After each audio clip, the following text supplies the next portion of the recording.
welcome to another amazing special Super Saturday edition. I'm excited for today's guest. Here in a little bit, we'll be bringing on my buddy John from Maylene and the Sons of Disaster. Got to tell a story first. Dane sends his love, couldn't make it, had to cover a live event. Gives me a chance to do what I love. I love the music side just a little more than sports. Love sports, but music is like 1A. So this band, I got to tell you guys a story. I always give you a story about how I discovered this band. Going back to probably 2010, 2011, my buddy and I, Aaron, were training for our first half marathon. We're like, let's find some good stuff. We need some music to listen to, something kind of positive, but also kind of like aggressive at the same time.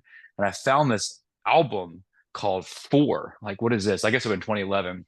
And I found this song called Faith Healer. I'm like, oh, it's kind of cool. It's really got this cool beat to it, kind of like a post country, kind of a almost a Bon Jovi feel. We're like looking through it, and we found this song called Step Up. Like, this is my running song right here. I found Step Up, I'm on it, played that, broke my first record for a mile. It was 15 minutes, really, really bad. Then it got better from there as time goes on, guys. But I found this band called Maylene and the Sons of Disaster. And this band, I'm telling you what, if you love Southern, if you love hardcore, if you love great rip and solos, if you like some awesome live, like banging drum kits, if you just like good live rock and roll, this is a band for you. I'll put a link out there. Has a positive spin on their music, positive message, but also talks about real life. Their name talks about kind of like over time doing wrong can kind of catch up with you. It's kind of a neat story. So I'm just excited to get this band on the show, and we're blessed to track down John Lango, the drummer. I'm gonna get right down to it before I fanboy out and bring on John himself. John, how you doing, my friend? Hey, Josh, thank you so much for having me, man. Yeah, man, it's an honor, dude. I appreciate your time. You guys are on the Cheating on Death tour right now. Is that correct? Yeah, I'm actually sitting in our bus, which is parked outside the Black Sheep in Colorado Springs. So we're just about the halfway point. Nice, dude. Hopefully, you guys are getting some rest and getting plenty of memories and all that. So thanks for being willing to do this. I've got some questions for you, John. We love drummers, so this is a perfect one for me. Kind of kicking off the question set, man. When you're looking at your body of work, obviously with Maylene and all the side projects, I know every drummer that I know of has worked with like 30 bands. It's kind of a thing, right? So maybe take me back in the day, pre Maylene, pre the tour, pre the name that you're known as now. When did you get the itch for this? Maybe like where were you? How old were you? When did you get the itch to become a drummer, if you will? You know? Sure.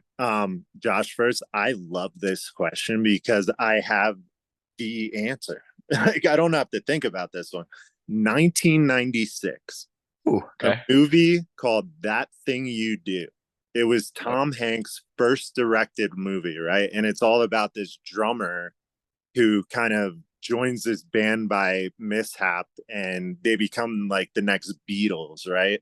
Yeah. And it really revolves around the drummer, and he like wears sunglasses and everybody calls him Shades. And it was kind of just this interesting story about the rise of a no-name kind of Pennsylvania band. And I saw this movie, man, and I was like, I want to be that guy. I Okay. get Okay. that guy. So I had just weirdly the Christmas before that, 1996, I had gotten a like instrument starter pack from my parents for Christmas. And I'm 10 years old, so Right. the drum part of the package was a VHS and a pair of like crummy drumsticks, and it was like teach yourself drums. So after seeing this movie, I was obsessed with it. I had to be a drummer.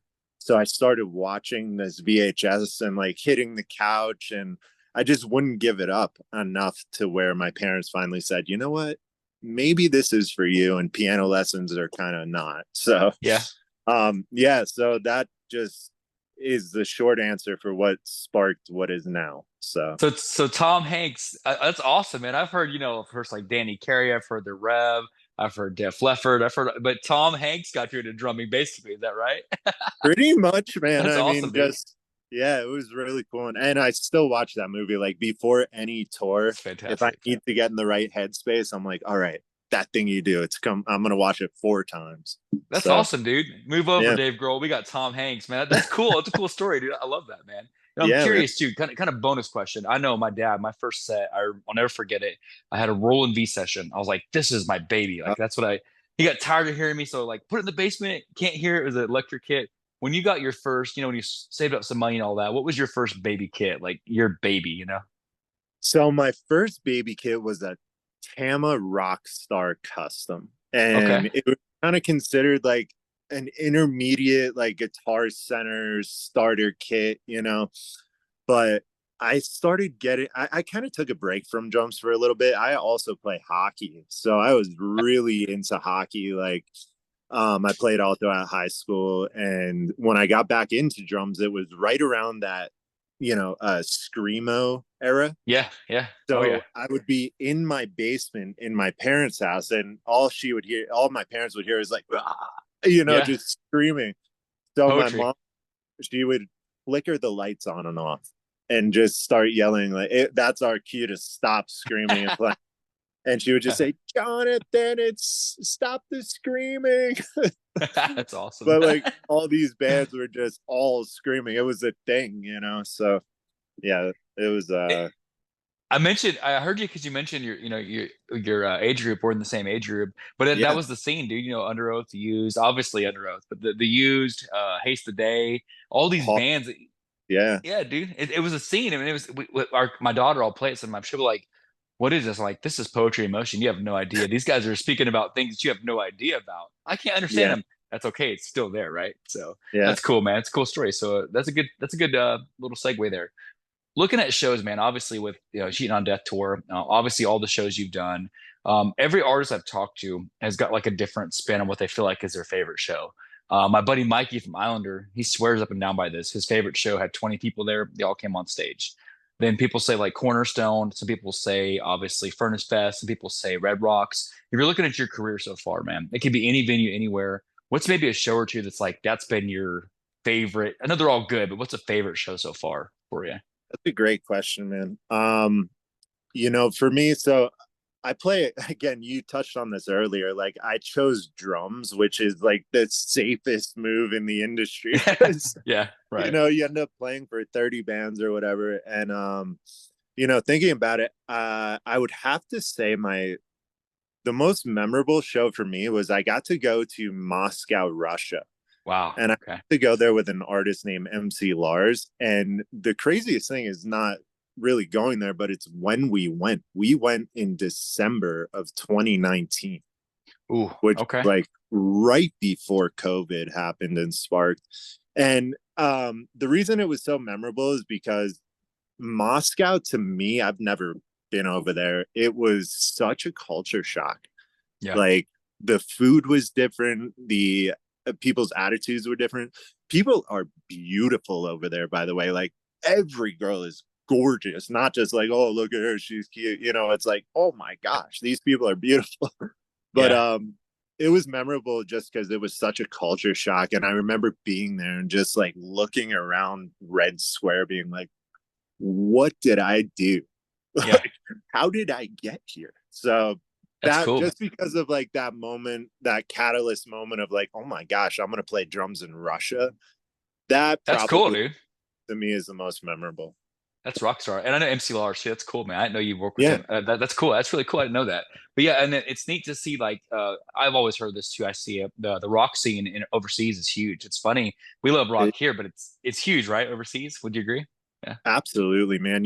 Like a lot of bands that maybe aren't relevant here in the States anymore still have careers overseas. And It's awesome. you know it was always different. It was a little off-putting for me when I first started going over to like the UK, for instance. Like the kids are so excited, Yeah. like, and Yeah. you kind of feel like, oh, maybe there is like an oversaturation in the States. Maybe they are more spoiled, and like people are a little more pick and choose about what they go and see. Over there it seems like they're at a concert almost every other night. Yeah. That's really exciting That's just to cool, like man. the energy and excitement again. So yeah, totally. That's awesome. That's it's good to hear that, man. That's a cool story. Yeah, right before COVID too. Crazy, man. Yeah, Influences. I kind of transition to the influence question. When I look at your music and what you guys have done, and kind of my influences. When I started playing, it's funny, man. I'll never forget when I learned to play. My dad was a deacon growing up, and I cut my teeth on things like DC Talk and this gospel singer called Carlton Pearson. I would play over and over and over again. Then when I found Danny Carey, life changed forever. I heard Danny, the Rev, right? You hear these artists. Then of course Carter Buford. Then now like uh, modern day stuff. Like it's insane the amount of talented, like the drummer that makes the band, right? Then of course Wolf from POD. When you're looking at Uh, you, man, as like as a drummer, everybody has that muse. Who's your go-to as a drummer that inspires you? You know? as a drummer, you kind of said it, and oddly enough, it's Carter Buford. Okay. And the reason Okay. being is that I'm not necessarily a huge Dave Matthews fan, but I am a fan of like Carter. And the reason I love his style is because I believe that he tastefully overplays. Yeah. And you really don't hear those two words go hand in hand when you're talking about a mainstream artist, Right. you know?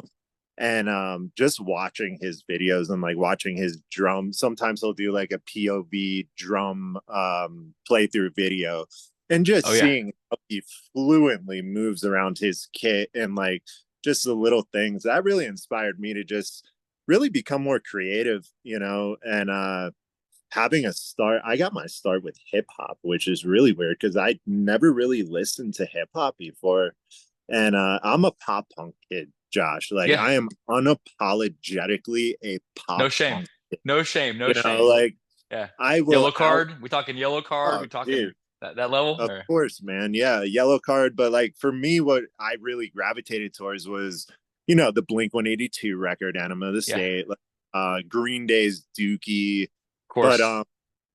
to kind of like predate that, I would say my dad and really like Tom Petty.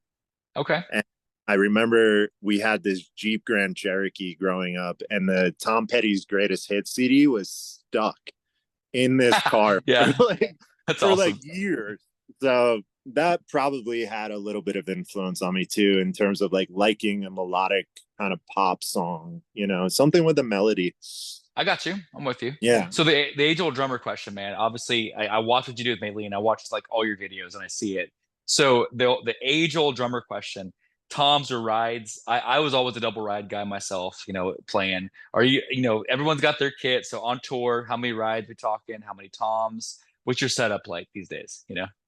So it's interesting. I was just saying to the drummer of Limbs, who's on this run with Yeah. us, that I was Great like, man, band.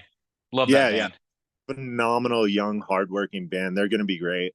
But I was saying to him as he's setting up his kit, I was like, I don't know about you, man, but every tour I change something, Yeah.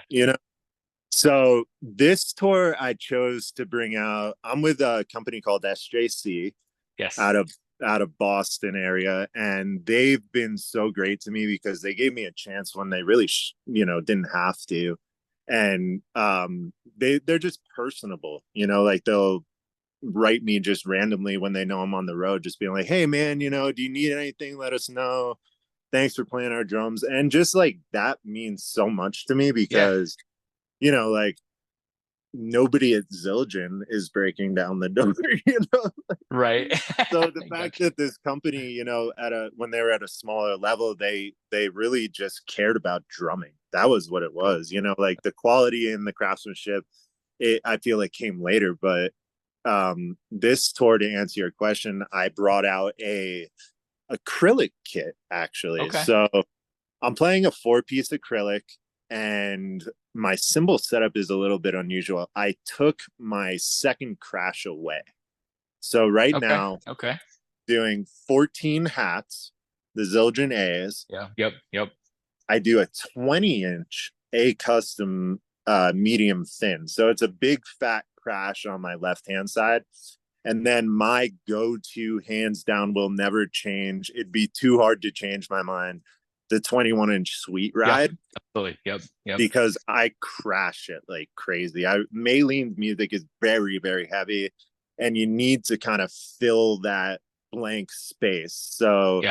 the wash on that 21-inch sweet ride is just unbelievable to me. And then another go-to for me is the 18-inch Oriental Trash China, which is like that slip knot, like Oh, you're like you're speaking my language, dude. I'm the salivating right now. I'm with you. piercing, like, Yeah. yeah, that piercing, like when I'm doing quarter notes, it can just breathe. Yeah.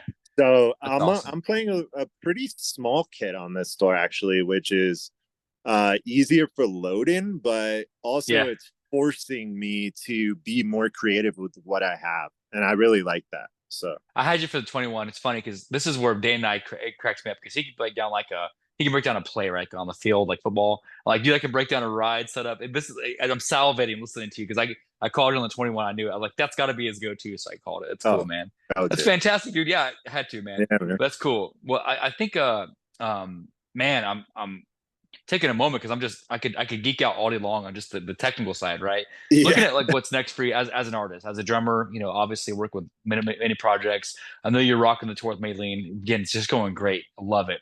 Outside of that, man, for you in the next 12 months, I know you're always got kind of multiple hands in the stove, if you will.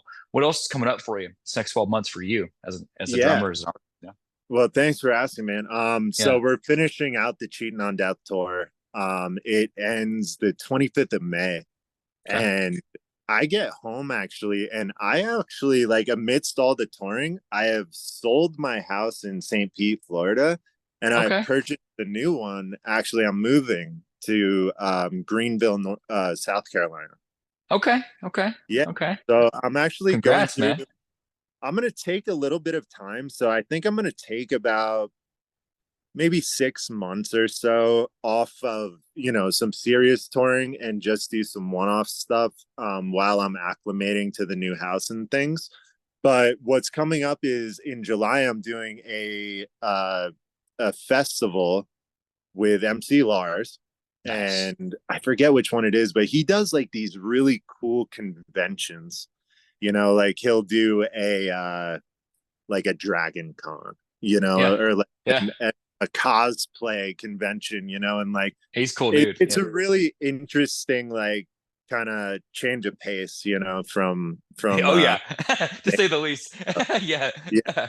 So I'm gonna be doing a couple one-offs too. I'm gonna be playing for Red Jumpsuit Apparatus for a couple festival dates this summer, That's and cool. then yeah, man, I think I need the time to kind of move because it's been like a pretty crazy year, man. I got flooded out in the hurricane Oh in man. St. Pete, so it was kind of like a forced displacement, and I kind of say it's like being on tour in your own town, you know, Okay. like Yeah. Yeah. whenever playing a show, because you're kind of like forcibly relocated to like an Airbnb or a hotel situation, kind of living out of the suitcase, if you will. So I think I just need to reground myself after that. And then I plan on hitting the road. And hopefully we're maybe going to do some kind of 20th anniversary of the first record. Yeah. Well, Yeah, I'm glad you're okay, man. I'm sorry about the house, but thank God I, you're moving on to other things. So it's definitely. cool. Yeah.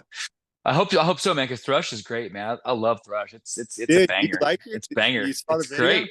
Oh yeah, dude. Man, It's great. It's fantastic. Yeah. we were if I may, we were really excited about this one Yeah. because it really to us like to me, and I know to Brad and like a couple of the guys, like it really felt like a ode to the earlier stuff. And I Yeah. think we kind of never wanted to get off of that path, but we did. And maybe it was outside influence from producers, or maybe it was just too much time on the road, or maybe we just wanted to try something different. But now it feels like it's new music, but it's also kind of like what we all like to play, like Vintage. the Yeah. stuff. Yeah. I said, But man, my buddy, because me and Aaron, we're huge fans of it. I said, it reminds me of Deathbed. That's what and like, I don't know why. I can't explain to you why. Like, I get this feel, like I feel Deathbed when I'm listening to it. That's my thoughts. Can't give you a reason for it. That's what I feel, when I heard yeah, it. no, well, I appreciate that, man. And like Yeah, the dude. video turned out really cool. Like, dude, Yeah. you'll appreciate this. They made a drum riser out of, Okay. and Okay. like there was nothing holding it all together. It was just kind of like, let's trust the Legos, and I'm up there like, whoa, dude. So if you watch the video like really closely, you can see these pallets slowly shifting back and forth. It's awesome. I didn't Yeah. catch it. I'll have to watch it again. I'll probably share a piece of it with the podcast, but I didn't catch that. I'll have to check it out again. I'll have to look a little Yeah. closer, man. But yeah, congrats to you, the red jumpsuit thing, man. Obviously, with being a musician, and I tell people this because I've been a drummer for 30 years. You're a Yeah. musician. Any ever in your wheelhouse? You ever thought about making your own album? Like, are you a writer? I'm just curious. Is that works for you too? Yeah, that's a good question, man. And like, this is something that's always bothered me is that, I think of melodies, like I love pop punk, like I said, and just like poppy melodies. So I love to write melodies and like catchy little choruses, but I'm not a guitar player. So I really Sure. can't lay down the foundation well enough. So I'm constantly trying to transpose my thought through somebody that can physically like do it. Sure. You Yeah. know? But I have had my hand in a couple things. Like I helped with some of the vocals on Thrush, and That's you cool. know, but I'm drums, man. Like I love the fact that the band gives me the freedom to kind of, lay it down how I think it should be. Yeah. And luckily we're kind of all on the same page in regards to that. But yeah, dude, thank you so much for that. Of I'm course, man. stoked that you liked it. Yeah, it's good stuff, man. So let me transition for a second. I promise you, in Sure. all the media that you've done, I guarantee you there's a little segment that we do that you've never heard of before. This segment, we're known for it worldwide. We're on in 30 different countries from like Fiji to Finland. And every time we do an episode, we ask our fans to send us questions. Now, it's going to get weird. It's PG, but it gets weird. This is called Cool. Rapid Fire. It's really fun, dude. So let me set the stage for a second. There's no reality for this segment. You can go back in time. You can go into the future. For a moment, what we do, Dane and I bet on what we think you're going to say. We're going to give you 5 or 6 questions. We're betting on you on what we think you're going to say. It's really cool. Okay. All right. So no wrong answer. You go with the heart. You go with what you feel, and then I'll let you know who's closer, who got the picks right. Okay. That's awesome. Ready? Let's do. Here we go. So check this out, man. You're going back literally into the 80s. They're transplanting Jonathan Longley back into the 80s, the drummer that you are known for now. They say, hey, man, check it out. We heard your chops on Thrush. You're a good singer. We're going to ask you to do a duet with one of these 2 amazing artists. You got to do a duet on the album. Check it out. 2 huge bands, right? You can drop a duet with David Bowie, where you're doing the vocals with David Bowie, or you can drop a duet with Martin Gore of Depeche Mode. David, Martin, which one are you going with? David. Dang it, I had you for Depeche Mode, dude, because of your love for like pop and stuff and punk. I was like, it's all good, no wrong answer. Yeah. Dane actually had David Bowie. He did. It's all good, man. No wrong answer. So All right. awesome, dude. Okay. Dane's one up on me. He's gonna love this. He already sent me his picks. I've got his picks. So I know what he's gonna say. Second question. They're taking you, and we're going back to the height of game show, celebrity game show stuff. So this is about 2015 or so, before all this stuff kind of died down. And they want you to guest host for the night one of these 2 really cool like game show TV shows. They want you to be the host for the night. You can pick. Like they both walk up and say, hey man, we want you to be the host. You pick which one you want to go on. You can classic be a part of Jeopardy. Everybody loves Jeopardy.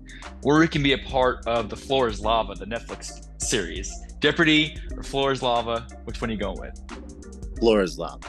Let's go. All right, cool. I have one. Dane had Jeopardy, so we're tied 1 for 1. Question 3, man. You're halfway through these. So you're getting called up. Says, hey, man, we think you have some good acting chops. We saw how good you did holding down the Lego set and kind of managing on the video. We want you to be an actor in one of these 2 TV shows, and you can choose. Check this out. Jonathan Longley, the actor. We're going to transition a little bit, okay? You can be Dr. Langley in Grey's Anatomy. You can be part of that series. Pretty cool. Or you can be a part of Law and Order, be Detective Langley. Jonathan Langley, the doctor, or Dr. Langley from Law and Order, which one are we going with? Doctor. Let's go. I had you for that. I really did. You got that cool got that vibe. I had you, man. I really did. Okay. It's all in the communication. Yeah. Right? You could be the next big dreamer, dude. Right? You know what I'm saying? Like, yeah, check it out. Dr. Langley. I love it, dude. That's cool. So Dane actually had Law and Order, so I'm beating him by 1. Next question. They're taking your guys' hit. Obviously, Step Up's a banger.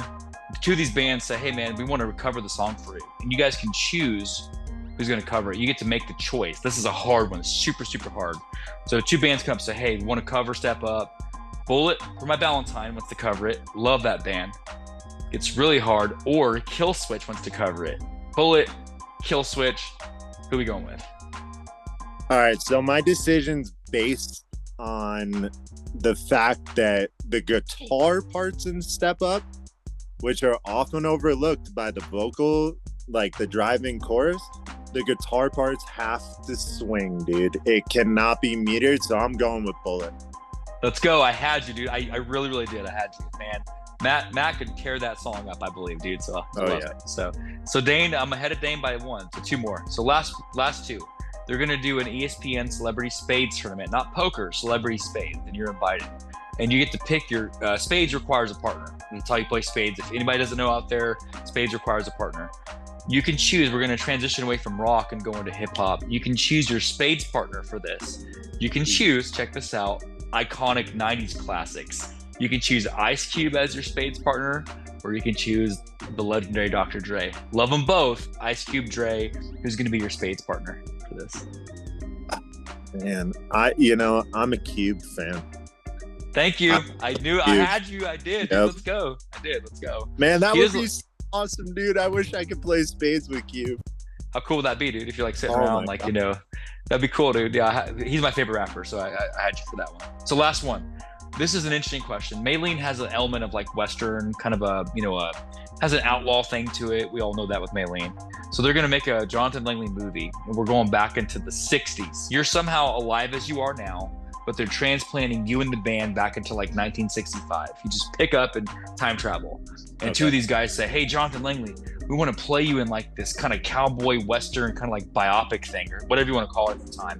And you can choose who plays you as this, like you're a cowboy. Your two choices. This is hard. You can choose John Wayne to play Jonathan Longley in this movie, or Clint Eastwood. Wayne Eastwood, who's playing Jonathan Longley in this outlaw movie. Dude, this isn't fair because Yeah. weird fun fact, I love westerns. I love them, but I'm torn on this one because John Wayne is the Yeah. absolute goat, right? Yeah.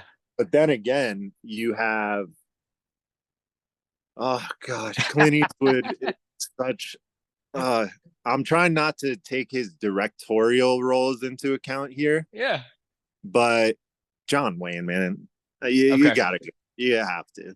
I had Clint Eastwood. I did. I still beat Okay. Dane because Dane had John Wayne. It's cool, but it's just kind of a there's a gritty thing about him. I was like, I really saw you kind of doing this Clint Eastwood thing. So yeah, I had you, bro. Let's go. All Man, I right. didn't have the John. I didn't have that. It's all good, man. So I went three. Dane went two. So I won. Thank you, Dane. I'll take my lunch because by the way, winner gets lunch provided by the loser, so I get a lunch on that. True. So thanks, dude. Nice, dude. Nice, dude. So that's a little segment called Rapid Fire. Hopefully, in all the media that you've done, something a little different. Appreciate you being a Yeah. good sport.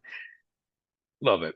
So last segment on this, Jonathan, basically what it is, we kind of talk about what's called open mic. What this is about, the reason we started the show, episode 250-ish is what we are right now. Our Yeah. message we've always said is to promote positivity, chase your dreams, really kind of like people that do what you do, there's a certain DNA about you there's a drive. So if you're maybe to go back and tell your beginning self or someone that wants to be you, wants to be in your shoes, what's a piece of advice you give to someone that wants to be you? You know?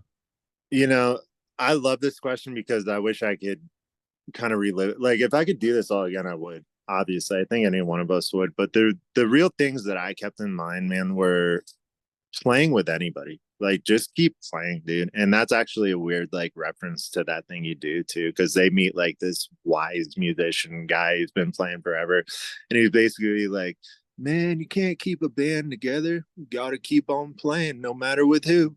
And that like weirdly stuck with me. So I tried to just branch out. I actually purposely never joined bands to keep the freedom of being able to keep playing and playing and playing.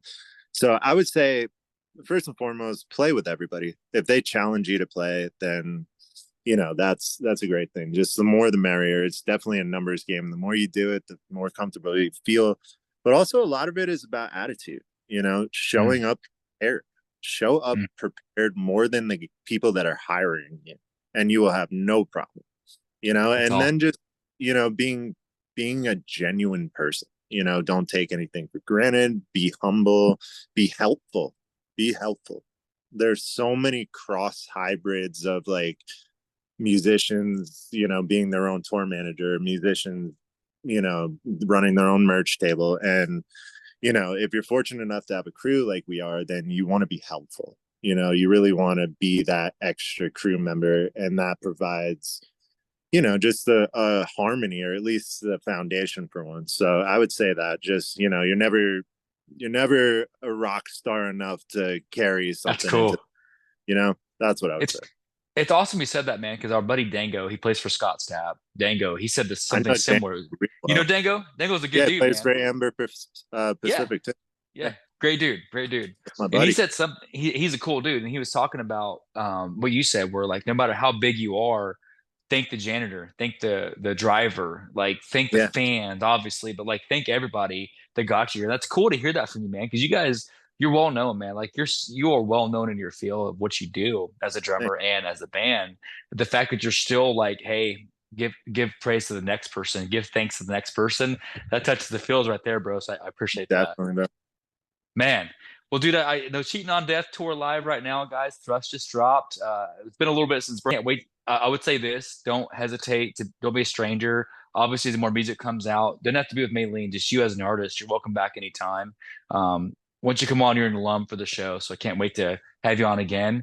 Don't be a stranger, bro. Good luck on the tour. We just can't wait to do this again. Future sometime. Okay. So Yeah, well, Josh, thank you and Dan both for having me. I'd love to get some of the other guys on this eventually. Like, this has yeah. just been a nice, refreshing chat, man, and I really appreciate you guys and what you're doing. I'm a fan.